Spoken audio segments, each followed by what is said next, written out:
Hello gorgeous folk, how are you? Today I'm talking about the baddies, about how they're doing, how they're feeling and what they're up to. Tell you all about it on the other side.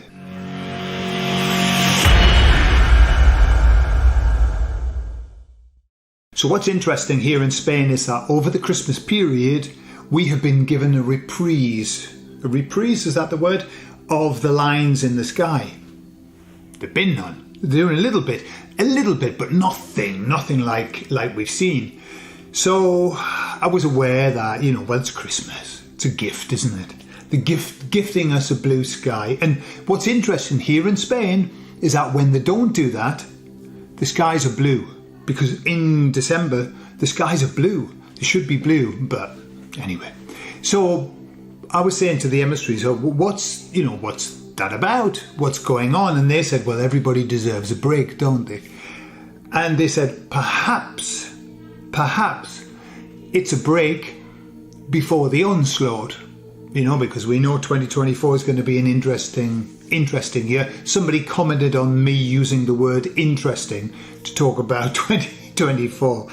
But interesting, it's a reframe. It's a perfect reframe. So I said to them, so what's going on in the world of the baddies? And they said the baddies at the moment are caught between a rock and a hard place. The rock and the hard place is this. Here in Spain they say between the wall and the sword. What they're doing is this. They are accelerating their plan. Why? Because they know that the Great Awakening is happening. And so they know that they've got to accelerate the plan. They don't have any choice in the matter. So they're doing it in a little bit of a, haphazard manner.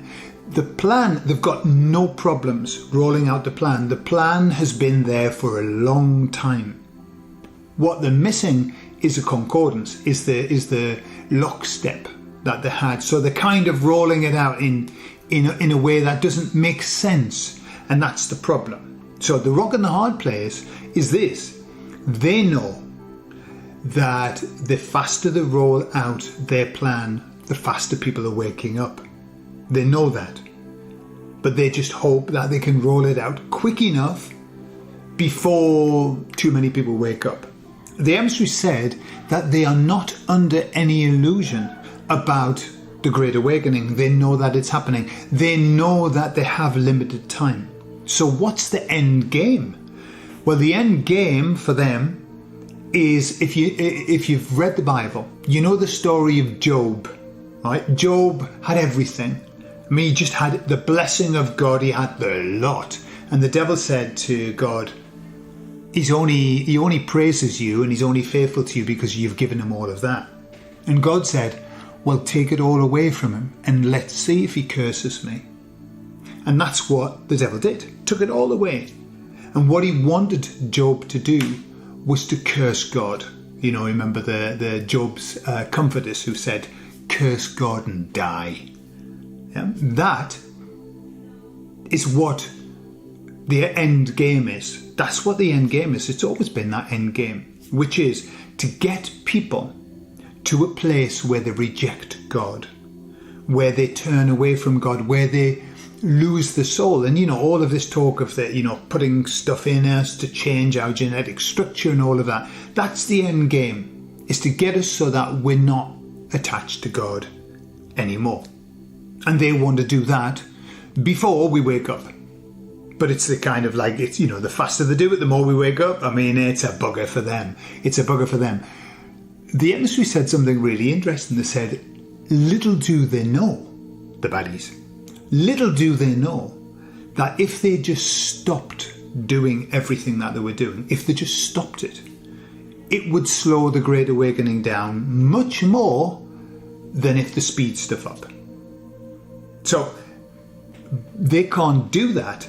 Even if they knew that, they couldn't do that because they're too scared. They're too scared that time's going to run out, and time is running out for them. It's going to run out. And this plan has always been in place. And remember that the plan that's in place is for them to do this. So that they're kind of playing out a role. They don't have any choice in it. They believe their own propaganda. I truly believe that they believe the world will be a better place with them as leaders and all of us as slaves. Yeah, they believe that the world would be a better place, and they believe that the world would be a worse place if all of us, just worshipped God and got on with life and were beautiful and fruitful and filling the earth. They know that that's bad. So they're kind of playing a role, they're believing the role, but it's a role all the same. So I asked the emissaries, how are the baddies at the moment? How are they? And they said, they are, and they use this expression. It's not their expression, it's my expression from a long time ago. My boss used to use this expression. They said, the baddies at the moment are eyeballs out. Okay? Eyeballs out. They're at the maximum. They're giving it legs. They're giving it rice. They're giving it welly. They're giving it the best. But although it's working for them, it's working against them at the same time. And the emissaries made reference to Boxer out of Animal Farm, whose slogan, my slogan as well, I will do more. I will get up earlier and I will do more. That's exactly where the baddies are at the moment. They're going to do more. Let's just do more. And, it's kind of, we've said it lots of times before, they've got no creativity. They've got a plan, they can follow the plan, and so they can't deflect from the plan. All they can do is speed it up. That's it. So we'll do more and we'll do it faster and we'll beat the Great Awakening. That's what their hope is. And of course, it's a hopeless hope because they can't beat the Great Awakening because it's written that they can't and they won't. So there you are. So that's where the baddies are at the moment. Bless them, eh? Bless them. Eyeballs out, worried, a race against time. It can't be good for them, it must be stressful. They must be stressed. And let's hope that stress makes them collapse into a pile on the floor. Soon. I love you all and I'll speak to you all later. Bye-bye.